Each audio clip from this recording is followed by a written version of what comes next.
Bismillahirrahmanirrahim. Okey, kita sambung untuk sebab yang kedua. Sebab yang kedua yang saya ingin sentuh adalah kematian. Tuan-tuan, puan-puan sekalian, saudara-saudari yang saya kasihi, yang saya hormati. Tuan-tuan, kita hidup di zaman 2020. Masihi 2020 Masihi. Tuan-tuan, puan-puan sedar tak? Tahun 2020, risiko kehidupan tak sama dengan tahun 20 tahun yang dahulu.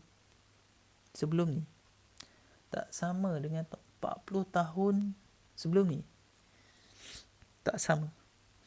Dan tahun 2020, risikonya tak sama macam tahun mak ayah kita dulu kecil-kecil.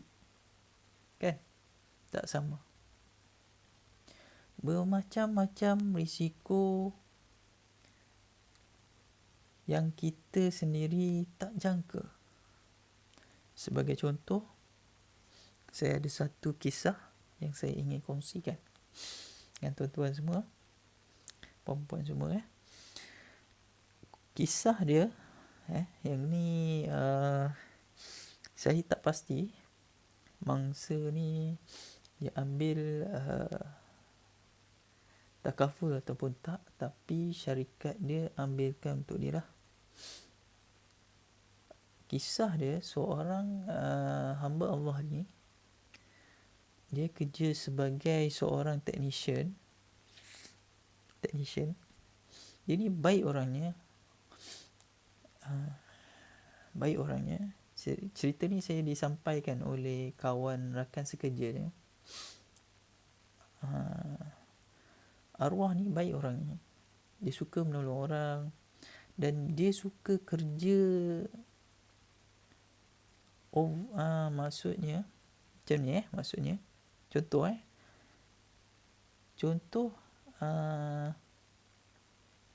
saya terus pergi kepada kisah dia. Okey. Kebetulan pada minggu berkenaan, pada hari Jumaat, dia meninggal hari Jumaat tak silap saya. Kalau salah nanti saya betulkan balik untuk pemberitahuan. Hari Khamis, dia sedang membuat on-site service di satu syarikat. Hari Khamis atau hari Rabu macam tu. Dan dia dapat on call untuk next service hari Rabu tak silap saya, next service untuk buat on call. Dapat on call lah, on site call kan. Tapi dia tak boleh datang pada waktu on call tu disebabkan dia ada kerja di on site di tempat lain. Nak dijadikan cerita kisahnya yang mana arwah ni dia berjanji dengan wakil syarikat yang kedua, yang pertama yang sedang dia buat tu tak ada masalah, yang kedua yang call dia tu ada isu lah, dia punya kat situ ada isu, dan dia janji nak datang lagi 2 hari macam tu lah, lebih kurang, sebab tak urgent. Dan pada waktu petang tu, keesokan harinya, pihak syarikat yang call tadi tu, dia bagi tahu urgent, minta tolong sangat-sangat. Dan kebetulan hari esoknya tu adalah hari public holiday. Dia ni memang seorang hamba yang merendah diri kan, apa yang saya dapat daripada cerita tu, merendah diri dan dia suka tolong orang, banyak buat melakukan kebaikan lah. Walaupun di hari cuti, dia akan cuba sedaya upaya dia untuk datang dan lakukan servis. Sebab dia suka sangat oleh orang. Nak dijadikan cerita, dia pergilah ke company sekian tu untuk buat servis dia. Then selesai servis tu selesai, kerja dia selesai. Dia buat ni di luar waktu kerja, disebabkan waktu hari tu adalah hari cuti holiday. Dan dia balik rumah. Bila dia balik rumah, tuan-tuan, perempuan semua, dia mengadu pada wife dia. Dia penat sangat. Dia penat sangat. Tuan-tuan, hari yang sangat mulia, hari Jumaat, dia hembuskan nafas terakhir dia di sisi isteri tercinta dia.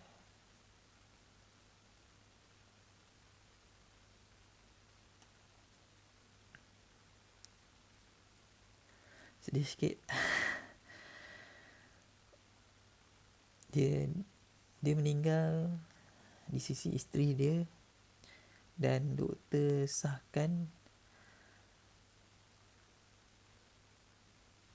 arwah terkena serangan jantung.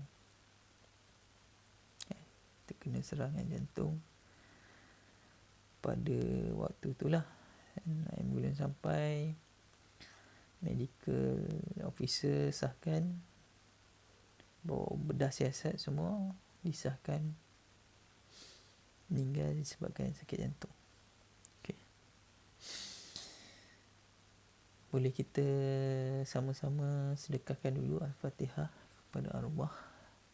Semoga dicucuri rahmat. Al-Fatihah.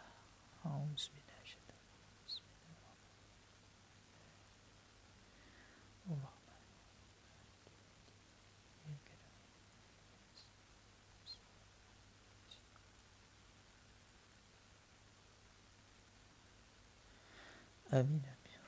Semoga rohnya dicucuri rahmat. Okay, settle bab kematian tu. Nak sambung kesinambungan daripada kisah yang saya cerita tadi. Yang pertama, isu dia yang pertama adalah dia meninggalkan waris, anak dan juga balunya, iaitu isterinya, untuk meneruskan kehidupan tanpa arwah di sisi mereka, yang mana arwah adalah tiang bagi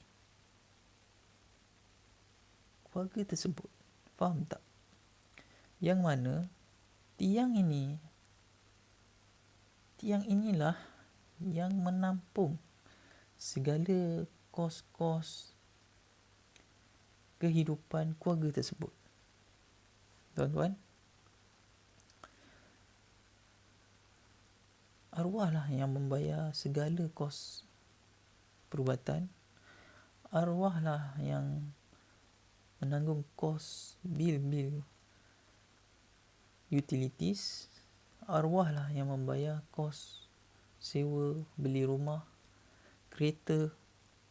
Arwahlah yang memberi wang perbelanjaan, dapur, makan, minum, dan arwahlah tiang utama keluarga ni. Jadi tuan-tuan, cuba tuan-tuan fikir sekejap je. Muhasabah. Kalau benda ini terjadi pada tuan-tuan dan perempuan semua, mungkin terjadi. Jika terjadi, kita tak mahu benda ni terjadi, tapi bila berlaku perkara sebegini, tuan-tuan rasa macam mana? Apa perasaan tuan-tuan? Apa tindakan tuan-tuan sepatutnya tuan-tuan perlu buat? Alhamdulillah keluarga ni pihak syarikat majikan dia bantu dia dari segi kehidupan untuk pampasan dan sebagainya. Cuma sedih sikit dekat sini jika situasi tu kan arwah tak ada perlindungan, takaful, tak ada buat hibah. Simpati gila tuan-tuan. Sangat-sangat simpati. Kita tak tahu macam mana isteri ni nak meneruskan tanpa seorang suami yang pemimpin dalam keluarga. Khalifah.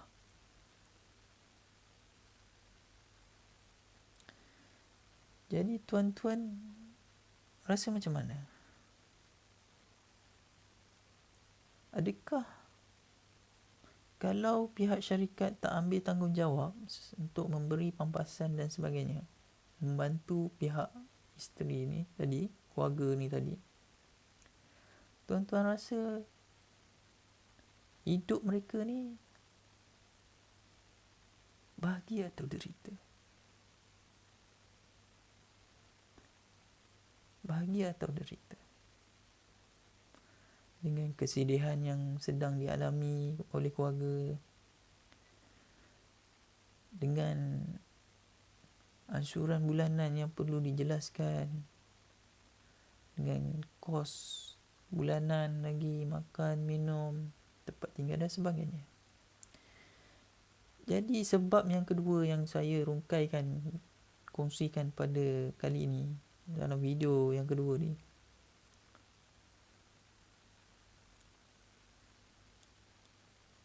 bukannya saya nak menceritakan atau menakut-nakutkan tuan-tuan puan-puan semua, bukan. Tapi saya nak tuan-tuan puan-puan fikirkan sebab yang kedua ni adakah relevan risikonya dengan manfaatnya. Tuan-tuan, jika risikonya dan juga manfaatnya setara, seimbang, adakah ia bagus? Jika ia bagus, kenapa tuan-tuan masih tak ambil takaful? Itu soalannya. Berbalik-balik kepada soalan nombor 1. Jika risiko dia tu tidak, tolong komen ataupun tolong respon. Kenapa? Adakah anda rasa anda kebal? Kan? Maaf nak kata, bukan nak melawan takdir, tapi apa sebab dia? Okay. So ni video yang kedua, kita akan sambung. Untuk saya ada 5 sebab yang saya kongsikan. Ni video yang kedua. So kita sambung untuk video yang ketiga.